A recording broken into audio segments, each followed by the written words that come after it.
তো আজকে রথযাত্রা, সবাইকে শুভ রথযাত্রার শুভেচ্ছা জানাই। তো রথযাত্রা উপলক্ষে কিন্তু একটু আমাদের পাশে যেহেতু হয়, এর জন্য একটু মেলায় গেছিলাম। সেখানে মোটামুটি 15 মিনিটও থাকিনি, আর আকাশের অবস্থা খুব খারাপ। তো এর জন্য ওখান থেকে আবার তাড়াতাড়ি চলে আসলাম, কারণ আমাদের বাড়িতে রথটা নিয়ে আসবে। আর এটা তো প্রত্যেক বছরই নিয়ে আসে আমাদের বাড়িতে, বাইরের জায়গাটায় রাখে রথটা, আর যাওয়ার দিনে এখান থেকে আবার নিয়ে যায়। আমাদের এখানে কিন্তু মেলার মতো একটা হয়, যে এদিকে মেলা। তো মেলা থেকে চলে আসলাম, আর মেলা থেকে আসার পরে আবারও আমি রেডি হইলাম। আর রেডি হওয়ার পরে এখন কিন্তু আমি একটু আরতি থালা সাজিয়ে নেব, কারণ রথটা আসবে এখানে, আমাদের এখানে একটু সন্ধ্যা আরতিটা দেখাতে হবে। তো এর জন্য আরতি থালাটা সাজিয়ে নেব। আর আরতি থালা সাজাতে সাজাতে ওদিকে কিন্তু পটাপট রথ চলে এসেছে। ঠিক আছে, চলো তোমাদেরকেও জগন্নাথ বাবাকে দর্শন করিয়ে দেই।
লাইটটা অনেক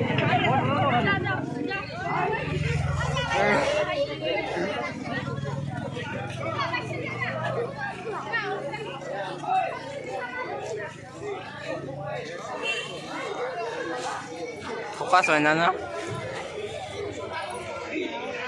লাইটটা খুব ডিস্টার্ব হয়েছে।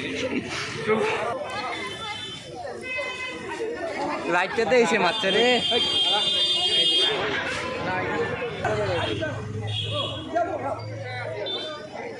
আসে তো নাই, তো নাই নাই। নাই তো বলবে এখানে খুলে দেবে সামনে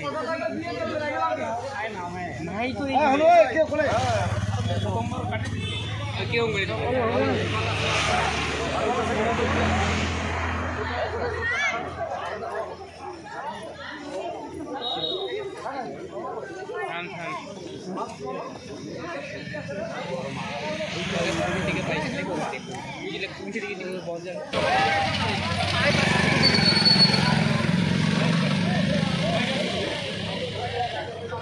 অপেক্ষা চলতে সাথে গাড়ি দিই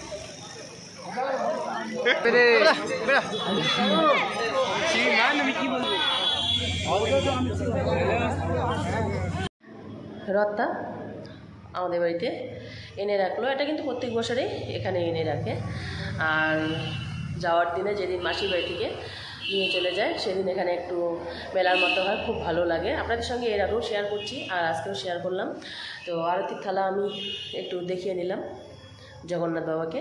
এখন আমি আরতির থালাটা ঘরে নিয়ে যাচ্ছি আর রথটা ওখানে আছে।